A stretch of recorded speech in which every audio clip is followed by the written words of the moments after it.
ശബരിമല സ്വർണ്ണമോഷണ കേസിൽ തന്ത്രി കണ്ഠര് രാജീവരെ SIT ഇന്ന് കസ്റ്റഡിയിൽ വാങ്ങും. നിലവിൽ ലഭിച്ചിട്ടുള്ള തെളിവുകളുടെ അടിസ്ഥാനത്തിൽ വിശദമായി ചോദ്യം ചെയ്യാനാണ് പ്രത്യേക അന്വേഷണ സംഘത്തിന്റെ തീരുമാനം. തന്ത്രിയുടെ സാമ്പത്തിക ഇടപാടുകൾ സംബന്ധിച്ച നിർണായകമായിട്ടുള്ള വിവരങ്ങൾ SITക്ക് ലഭിച്ചിട്ടുണ്ടെന്നാണ് നമുക്ക് അറിയാൻ കഴിയുന്നത്. അതേസമയം തന്നെ കൊടിമരവുമായി ബന്ധപ്പെട്ട വിഷയത്തിലും കാര്യങ്ങൾ വേഗത്തിലാക്കാനാണ് SITയുടെ ആലോചന. വിവരങ്ങളുമായി ഇപ്പോൾ രാജ്കുമാർ നമ്മളോടൊപ്പം ചേരുകയാണ്. Rajkumar, good morning. ഏറ്റവും പ്രധാനപ്പെട്ട കാര്യം തന്ത്രിയെ SIT ഇന്ന് കസ്റ്റഡിയിൽ വാങ്ങുന്നു എന്നതാണ്. ഒപ്പം തന്നെയാണ് ഈ തന്ത്രിയുടെ സാമ്പത്തിക ഇടപാടുകളുമായി ബന്ധപ്പെട്ട പ്രധാനപ്പെട്ട ചില വിവരങ്ങളൊക്കെ SITക്ക് ലഭിച്ചിട്ടുണ്ട് എന്ന് മനസ്സിലാക്കാൻ കഴിയുന്നത്. അതായത് വാഹനം ഈ തന്ത്രിയുടെ വീട്ടിൽ നിന്ന് SIT സംഘം കണ്ടെത്തി അത് കൊല്ലത്തെ വിജിലൻസ് കോടതിയിൽ എത്തിച്ചിട്ടുണ്ട്. അത് പ്രധാനപ്പെട്ട ഒരു തൊണ്ടിമുതൽ കൂടിയാണ്. അവരുടെ വീട്ടിലും മറ്റും SIT സംഘം പരിശോധന നടത്തിയിരുന്നു. ഉണ്ണീഷ പോറ്റിയുടെ വീട്ടിലും പരിശോധന നടത്തിയിരുന്നു. ആദ്യ കേസിൽ ഇത് ദ്വാരപാലക ശില്പക്കേസാണ്. ഈ സ്വർണ്ണമോഷണ കേസുമായി ബന്ധപ്പെട്ട ആദ്യമായി SIT രജിസ്റ്റർ ചെയ്യുന്ന കേസ്. അത് കഴിഞ്ഞാണ് രണ്ടാമതാണ് കട്ടളപ്പാടി ആ കേസ് വരുന്നത്. ഇത് പലതരത്തിലും സംശയങ്ങൾക്ക് ഇട നൽകിയിട്ടുണ്ട്. ആ ഒരു കേസിൽ തുടങ്ങി വെച്ചതാണ് ഇപ്പോൾ ഇത്രയും വലിയ ഒരു പ്രതിപട്ടികയിലേക്ക് SIT സംഘം നീങ്ങിയതും കോടതിയുടെ അനുമതിയോടുകൂടി അറസ്റ്റ് രേഖപ്പെടുത്തിയൊക്കെ പോയത്. ഇപ്പൊ മനു സൂചിപ്പിച്ചതുപോലെ തന്ത്രിയുടെ സാമ്പത്തിക ഇടപാടുകൾ, ഉണ്ണികൃഷ്ണൻ പോറ്റിയുമായി ബന്ധപ്പെട്ട് നടന്നിട്ടുള്ള സാമ്പത്തികമായിട്ടുള്ള ഈ ഇടപാടുകൾ മുഴുവനും പരിശോധനയ്ക്ക് വിധേയമാക്കണമെന്ന് കോടതിയിൽ ഈ പ്രത്യേക അന്വേഷണ സംഘം റിപ്പോർട്ട് സമർപ്പിച്ചിരുന്നു. ഇതെല്ലാം ചൂണ്ടിക്കാട്ടിയാണ് കസ്റ്റഡി അപേക്ഷയിൽ ഇക്കാര്യമൊക്കെ പറയുന്നുണ്ട്. വാജിവാഹനത്തെ കുറിച്ച് അന്വേഷിക്കണം, അത് അദ്ദേഹത്തെ ചോദ്യം ചെയ്യണം. ഒരു ദിവസത്തേക്ക് കസ്റ്റഡി മതി എന്നുള്ളതാണ് ആവശ്യം. ഇതിനു മുമ്പുള്ള കേസുകളിലെല്ലാം തന്നെ ഇതേ കേസിൽ സമാനമായ മറ്റു പ്രതികളെല്ലാം ഒരു ദിവസത്തേക്കാണ് കസ്റ്റഡിയിൽ ആവശ്യപ്പെട്ടതും അങ്ങനെ കിട്ടിയിട്ടുമുണ്ട്. ഇത് ഇന്ന് മിക്കവാറും അദ്ദേഹത്തെ കൊല്ലത്ത് തന്നെ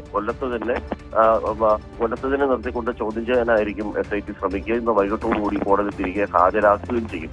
ഇതില് സുപ്രധാനമായ കാര്യം ഈ കൊടിമരവുമായി ബന്ധപ്പെട്ട് മനു സൂചിപ്പിച്ചതുപോലെ അത് ഒരു പ്രശ്നവുമില്ലാത്തൊരു കൊടിമരം അജയ് തറയിൽ മറ്റും ദേവസ്വം ബോർഡിന്റെ മെമ്പർമാരായിരുന്ന സമയത്ത് അത് ഒരു കാര്യവുമില്ലാതെ അത് മാറ്റിയാണ് വേറെ സ്ഥാപിച്ചതും. ആ മാറ്റിയ സമയത്ത് അതിലുണ്ടായിരുന്ന ഈ ദ്വാരപാല ശില്പങ്ങൾ, വാഹനം ഉൾപ്പെടെയുള്ള പലതും ഇപ്പോൾ നഷ്ടപ്പെട്ടിട്ടുണ്ട്.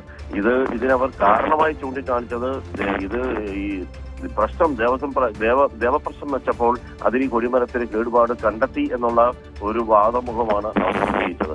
എന്തായാലും ഇപ്പൊ നമ്മുടെ ഇൻട്രോയിലൊക്കെ പറയുന്നത് പോലെ തന്നെ ഈ മല കയറിയ ഈ കള്ളന്മാർ ഇതെല്ലാം കണക്കുകൂട്ടി നേരത്തെ തന്നെ പതിറ്റാണ്ടുകളായി ഈ ഒരു മോഷണം നടത്തി വരികയായിരുന്നു.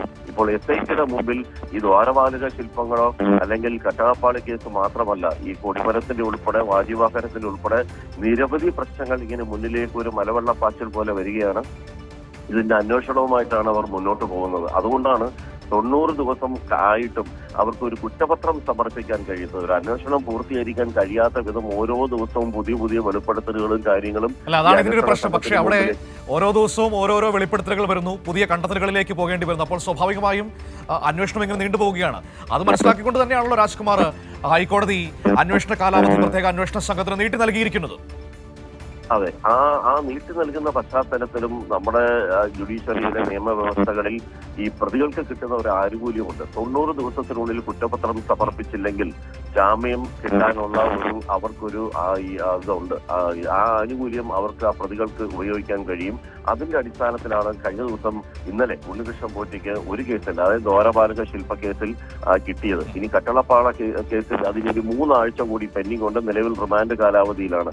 അതുകൂടി കഴിഞ്ഞാൽ മാത്രമേ അക്കാര്യത്തിൽ ഈ ഉണ്ണികൃഷ്ണൻ പോറ്റിക്ക് കിട്ടൂ. പക്ഷേ മുരാരി ബാബുവിന്റെ കേസ് അങ്ങനെയല്ല. മുരാരി ബാബു കേസിന്റെ 2 കേസുകളിലും 90 ദിവസം പിന്നിട്ട് കഴിഞ്ഞു. അതുകൊണ്ട് തന്നെ അയാൾക്ക് ജാമ്യം ലഭിക്കാനുള്ള ഒരു സാധ്യതയുണ്ട്. അങ്ങനെയാണെങ്കിൽ 2 കേസിലും ജാമ്യം ലഭിച്ച് പുറത്തിറങ്ങാനുള്ള സാധ്യത വിദൂര ഭാവിയിൽ തന്നെ ഏറ്റവും അടുത്ത ദിവസങ്ങളിൽ തന്നെ നടക്കാനാണ് സാധ്യത. അങ്ങനെയാണെങ്കിൽ മുരാരി ബാബു പുറത്തിറങ്ങുകയും ചെയ്യും. പക്ഷെ SITയെ സംബന്ധിച്ച് ഈ പ്രതികളെല്ലാം ഇങ്ങനെ പുറത്തു പോയി കഴിഞ്ഞാൽ അവരുടെ ഒരു ആശങ്കയുണ്ട്. കോടതിയിൽ അറിയിച്ചത്, കൊല്ലം വിജിലൻസ് കോടതിയിൽ ഇത്രയും ഉന്നത സ്വാധീനങ്ങളും ബന്ധങ്ങളും ആത്മീയമായ കാര്യങ്ങൾ വെച്ച് തട്ടിപ്പ് നടത്തിയിരുന്ന ഈ സംഘം പുറത്തിറങ്ങിയാൽ ഇതേ പണി പിന്നെയും തുടങ്ങിയാൽ അത് ഈ കേസന്വേഷണത്തെ പ്രതികൂലമായി ബാധിക്കുമെന്ന് പറഞ്ഞിരുന്നു. അതുകൊണ്ടാണ് ഇന്നലെ വിജിലൻസ് കോടതി ഉണ്ണികൃഷ്ണൻ പോറ്റിക്ക് ജാമ്യം അനുവദിച്ചപ്പോൾ വളരെ ഈ കർശനമായ വ്യവസ്ഥകൾ മുന്നോട്ട് മുന്നോട്ട് വെച്ചിരിക്കുന്നത്. ഇത്തരം കാര്യങ്ങൾ ഒരു സ്ഥലത്തും സംസാരിക്കാൻ പാടില്ല, ഈ തെളിവ് നശിപ്പിക്കരുത്, പത്തനംതിട്ടയിലേക്ക് പ്രവേശിക്കരുത് തുടങ്ങി നിരവധി കാര്യങ്ങൾ ഉപാധിയായി ജാമ്യ വ്യവസ്ഥയിൽ വെച്ചിട്ടുണ്ട്. അതെല്ലാം ഇവർ പാലിക്കുമോ അട്ടിമറിക്കുമോ എന്നുള്ളതാണ് SITയുടെ ഇനിയുള്ള ആശങ്ക. ശരി രാജ്കുമാർ, നമുക്ക് നോക്കാം ഏതായാലും